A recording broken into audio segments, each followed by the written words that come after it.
¿Le damos caña? Venga, dale, va. Matarilerón. Matarilerile, matarilerón. Chimpón.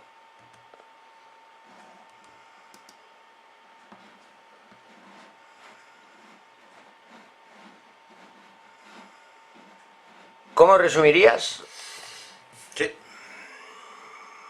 la figura de Stalin? Ahora que hay mucha gente que dice que igual es stalinista, que otros que... Pero muchos Bueno, no se sabe vamos a hablar bien de quién es Yossi. Stalin. Buah, bien. Vamos ¿Quién a es hablar de Stalin? Yossi. Buah, vamos a ver.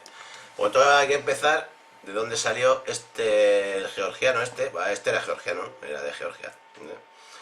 Y bueno, pues a ver. La Revolución Rusa supongo que sí que se sabe, ¿no? Quién fueron los artífices de la Revolución Rusa en sus inicios, ¿no? Fundamentalmente Lenin, por supuesto, ¿no? Era la figura más carismática de los bolcheviques, que son los que finalmente tomaron el poder en octubre de 1917. Y Lenin era el líder, el que revolucionario ruso que tenía más asumido el marxismo en cuanto a su aplicación práctica. Contaba con Trotsky a su lado como un más intelectual que él, y con una visión más, filosófica o con más fondo de lo que podía ser, lo que debía de ser la revolución proletaria. Stalin al principio no era absolutamente nadie. Era, bueno, un revolucionario más del partido, que en principio no contaba mucho. No mucho, no, mucho menos que otros como Bukharin, Kamenev y otros, ¿no? A los cuales después liquidó. ¿Cómo llega al poder cómo llega al poder este tío? Bueno, para eso tenía que hablar un poquito de lo que fue la Revolución Rusa. La Revolución Rusa triunfó en 1917 mientras estaban en guerra con Alemania, en la Primera Guerra Mundial. Los campesinos rusos estaban siendo enviados a la muerte en masa para luchar contra los alemanes sin ningún tipo de preparación ni nada. Las condiciones en el frente eran absolutamente penosas y había una llama revolucionaria. La gente estaba harta de que la tratasen como a basura, porque no olvidemos que la Unión Soviética era un país en esos momentos todavía casi feudal, donde la aristocracia tenía, el control de casi todo. Prende la llama revolucionaria, Lenin, que estaba fuera, regresa a Rusia. Primero hay una pre-revolución, la de febrero del 17, en la cual triunfan los que se llamaban los mencheviques, socialdemócratas, y hay una especie de, en fin, de gobierno, sin eliminar al zar, pero un poco, una especie de, como lo que tenemos aquí, una monarquía parlamentaria un poco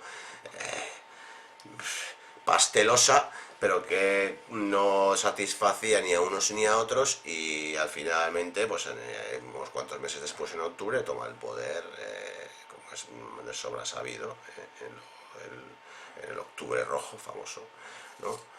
Pues la clase trabajadora, con Lenin a la cabeza, los bolcheviques, y Trotsky como su mano derecha. Y en aquellos momentos Stalin no era nadie. No era nadie importante. Estaba allí, pero no era nadie importante. No era una figura, nadie hubiera pensado que ese hombre hubiera podido dirigir la revolución, la revolución, un estado, la dictadura del proletariado posteriormente. Consecuente, Lenin era un marxista, aplicaba el marxismo, a rajatabla. El marxismo es una teoría revolucionaria, es decir, una vez que toma el poder la clase, el proletariado, lo siguiente es la dictadura del proletariado como fase previa, a lo que es el posterior socialismo, que se supone que entonces ya el Estado debería de desaparecer. Es decir, la dictadura del proletariado es un estado transitorio, eso es una teoría marxista, estado transitorio hasta después eliminar completamente el Estado. En esto se diferencian de lo que pensamos, yo soy anarquista, como lo que pensamos los anarquistas, en el que no necesitamos esa fase previa de la dictadura del proletariado, sino que para si quieres la libertad hay que practicar la libertad continuamente. Ellos piensan que es necesaria la dictadura del proletariado para eliminar a todos los contrarrevolucionarios. Bueno, esto es lo que piensan los marxistas. Lenin, como marxista, la aplicó a rajatabla. La dictadura del proletariado supuso pues años terribles, sobre todo también porque gran revolución triunfante, digamos, de un país muy grande, muy extendida, y como era en aquellos momentos la Rusia zarista, ¿no?, con un montón de repúblicas. Bueno, el caso que fueron los años de la NEP y tal, hasta el año 24, en el cual murió Lenin, y muriendo Lenin, pues quedaba, digamos, ¿quién más se va a hacer cargo? Porque los comunistas y la dictadura del partido no, si hace falta un líder, si necesitan un líder, nosotros anarquistas no, pero los comunistas sí. Entonces, ¿quién es el que se iba a hacer? El heredero natural de Lenin, por supuesto, pues era Trotsky. Eso, vamos, de Trotsky, que había sido el organizador del Ejército Rojo en lucha contra los ejércitos blancos zaristas, con el apoyo de todas las burguesía occidental, etcétera, etcétera. Y Trotsky, que había sido el gran artífice del Ejército Rojo, consiguieron vencer a todos los países, digamos, occidentales que estaban contra ellos y querían eliminar esa revolución. Triunfaron, contra todo pronóstico. Esto fue Trotsky el organizador de esto. Trotsky había sido el heredero natural, pero en esos años Stalin, que fue, digamos, el héroe de Tsaritzin, que después se llamó Stalingrado, famosa por la gran batalla que tuvo lugar en la Guerra Mundial, además la batalla más grande de la historia, la de Stalingrado, que antes la ciudad se llama Tsaritzin, que es una ciudad que está en el sur de Rusia. Y bueno, pues Stalin simplemente fue era un jefe, digamos, un jefe militar. Después se proclamó el gran héroe y tal. Bueno, pues él venció a los blancos en una batalla allí importante y tal, ¿no? A partir de ahí fue cogiendo puntos y como era un manipulador nato, a cuenta de sus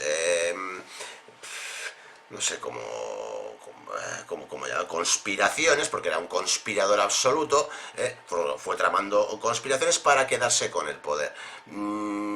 Las ideas de este hombre, que era un hombre que no era un intelectual como Trotsky, ni mucho menos, eran bastante no sé cómo decir, era un tío que leía bastante y así, pero de poca reflexión, de poca elaboración, no es un teórico de nada, nunca ha escrito ningún libro. Stalin no tiene ningún libro que dice, alguien se proclama stalinista, pero es que Stalin en realidad no tiene ningún libro de teoría revolucionaria, simplemente aplicó de una manera un tanto brutal pues teorías de otros, básicamente marxismo-leninismo. La dictadura del proletariado lo que hizo fue, es tremenda. Básicamente es extender la dictadura del proletariado, que Lenin y todos los marxistas pensaban que era un estado transitorio, convertirla en permanente, para siempre. No, es que me gusta la dictadura del proletariado, entonces me la voy a quedar para mí, ¿no? Entonces eliminó a Trotsky y se quedó con el tema. Empezó a liquidar a todos los que estaban a todos que en principio aparecía allí como si aparece un marciano y empieza a liquidar a la gente. Este tío no ha salido y tal, pero claro, conspiraciones, estos líos, aquello era, bueno, en fin, la lió parda, y luego sus purgas, una detrás de otra, liquidó a cantidad, acabó con todo, digamos, los que eran los viejos bolcheviques, poco a poco los fue liquidando, y esto es un poco lo que hizo este tío. Para más o menos los años, cuando la guerra de España, que es un poco, a nosotros nos toca muy de cerca, bueno, pues la Unión Soviética, como es sabido, apoyó a la República, por supuesto se lo cobró, no solo en el famoso oro de Moscú y tal, que también, sino también con el coste de acabar con la revolución que estaba en marcha aquí, que era la primera revolución libertaria anarquista de la historia, con éxito, que había triunfado en Cataluña, Valencia y todo, parte de Aragón, estaba llevando a cabo las colectivizaciones, aquello iba bien y la gente estaba muy contenta. Los agentes del Comintern, stalinistas, por supuesto, o sea, al servicio de la Unión Soviética, se ocuparon bien de terminar todo eso, porque el estalinismo no tolera ninguna salida de lo que es el dogma del partido, la autoridad absoluta, la sumisión al comité central. Es un régimen maligno, un régimen perverso basado en el culto al... la megalomanía, el culto a un líder único. Eso va contra el espíritu natural humano. El ser humano no tiende a seguir a un líder. Eso igual nos lo han vendido mucho en mucho tiempo, pero eso no es así.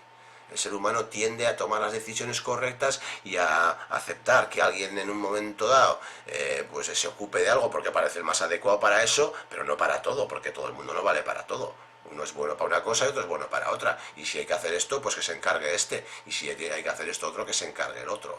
Bueno, pues Stalin se quería encargar de todo. Y al que no le gustaba que Stalin se encargase de todo, Stalin se encargaba de liquidarlo. Total, que liquidó. Y aparte luego, bajo la forma de instaurar el comunismo, bueno, socialismo en la Unión Soviética, fue a sangre y fuego.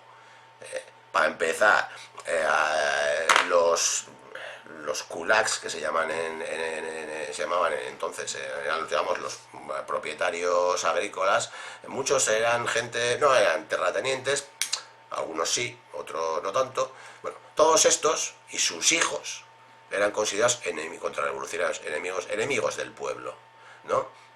Una estupidez, porque al final, pues sí está claro que si haces una revolución, hay que liquidar, hay que fusilar gente y cosas y hay que hacer, pero no vas a fusilar a uno porque su padre fue no sé qué, eso no, el padre fue ya lo que sea, pero bueno, este muchacho igual es una buena gente, ¿no? Bueno, pues eso, no sé, las barbaridades de este hombre, las masacres al pueblo, las hambrunas que hubo en Ucrania, pues, en fin, en Rusia mismo también, innombrables. Y el daño que hizo este hombre a la revolución, que en esos momentos era algo posible, pues lo estamos viendo ahora, porque desde entonces hasta ahora, pues las revoluciones... Total, que si hoy en día alguien se proclama stalinista, yo lo considero absolutamente contrarrevolucionario, porque eso es algo que ya la historia ha de sobra demostrado que es una estupidez y no lleva más que a nada. ¿Podrías A nada. ponernos unos datos aproximados de las bajas del pueblo en general? Millones de hambrunas, millones, cuando están los objoses y los coljoses, que eran las granjas colectivas, vamos, pero sin ningún tipo ni consultas con el... La diferencia entre la colectivización de la tierra en la Unión Soviética y la que se realizó en España durante la Revolución Libertaria en el 36, ¿no? Durante la Guerra Civil, ¿no? Sobre todo en Cataluña y Aragón, la diferencia es que la colectivización de las tierras llevada a cabo aquí, sobre todo por anarquistas, fue de una manera consensuada con los propios campesinos, mientras que en la Unión Soviética ahí no preguntaban absolutamente nada, y metían a la gente como les daba la gana, y había que cumplir cupos, y si no puedes traer el trigo que te hemos pedido te vas a morir, te mueres, y la gente hubo casos de canibalismo y cosas así brutales. Muerte en Ucrania, de hecho, cuando los nazis ocuparon Ucrania, ¿no? Le recibieron como libertadores porque los ucranianos odiaban a la Unión Soviética, al régimen stalinista, lo aborrecían, porque lo habían sufrido, incluso con casos de canibalismo, con hambrunas brutales, solo porque tenían que cumplir cupos, entregar al Estado sus cosechas, para llevarlas a quién sabe dónde, sin preguntar ni consultar nada. Eso aquí jamás se hizo. Aquí se entiende que quien produce y el campesino, para empezar, tendrá que comer él, para poder seguir produciendo, ¿no? Porque tendrá que dar cosas a la colectivización, pero así, ¿me entiendes? No se hacen las cosas. ¡Un infierno! Ya. Stalin.